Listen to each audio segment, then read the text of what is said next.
something occurred to me. If I want to have a successful software engineer side hustle, I need to go where startup culture is king.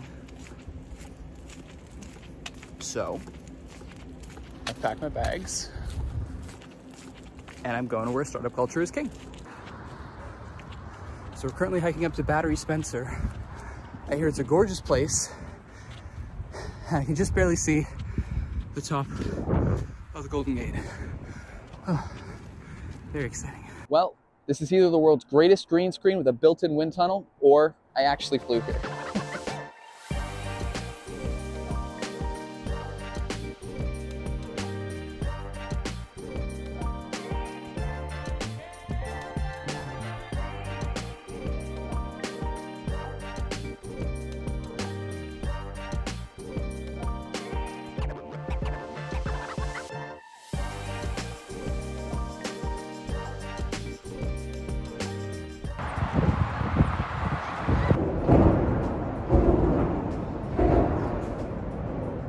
That?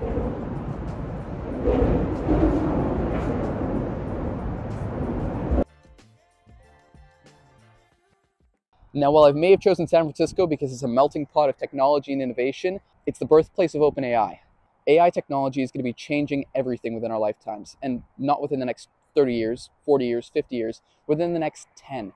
We could be seeing digital influencers. We could be seeing digital therapists. People are talking about the jobs and the countless professions that AI is going to completely replace with utmost efficiency. I've been following OpenAI's LinkedIn very carefully, and they are about to release something huge. ChatGPT, which was built on GPT-3, was trained on 175 billion parameters.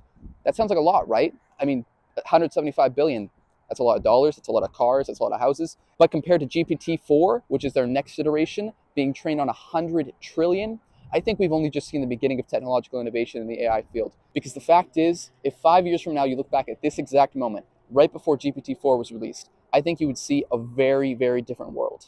The fact is, AI is going to completely revolutionize the way we interact and use technology. It's going to replace countless positions that humans otherwise would be using.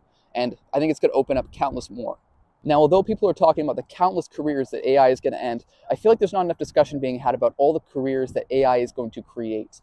The fact is, if we're entering a world where AI is going to be replacing human jobs, somebody needs to train that AI. Somebody needs to give it the iterative desire to actually understand what to do and how to do it, and how to achieve its desired outcome. And when that happens, well, who's to say we're not going to have AI trainers, people training the AI for a set time? But it's all exponential.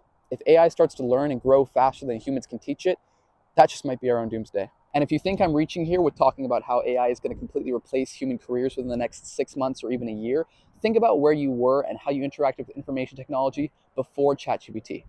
How did you figure out information?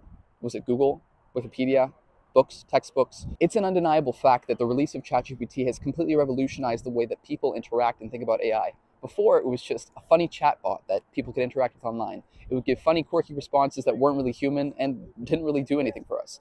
But since the release of ChatGPT, people have been thinking less about how they can interact with technology and more so what they can train that technology to do. And the fact is, we can see that in the next 6 months, a year, or even 5 years. Now, although it may be hard to comprehend the difference between 175 billion parameters and 100 trillion parameters, I think that when we see OpenAI finally release GPT-4, it's going to completely revolutionize the world in a way we've never seen, more than ChatGPT, tenfold. The question should be less focused on what can we gain from the technology we have now, and more so focused on how can we train this technology in order to better suit us in the future, and of course, not overthrow us.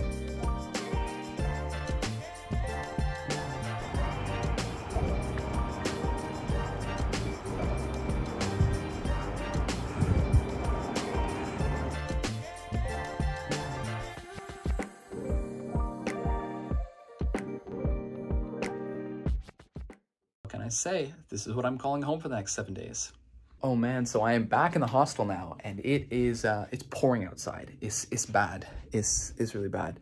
But this place is really nice. I didn't really show much footage from it yesterday because I was sleeping, obviously. I had been up for 18 hours or something like that. And A lot of that was on flights. Now, like I mentioned in a previous video, I've got connections. So I'm reaching out to a friend of mine who is a wicked UX designer, and he's going to introduce me to somebody who is working currently in an early startup. So pre-seed to like seed phase. So just either no funding or like just a little bit of funding before the company really gets off the ground. You know what, guys? We are a week into this and I'm done step 1. I've built an MVP that the market wants. It's now time for me to move on to step number 2. And that's validate my app with early adopters. That's easier said than done though. So we'll see how it goes.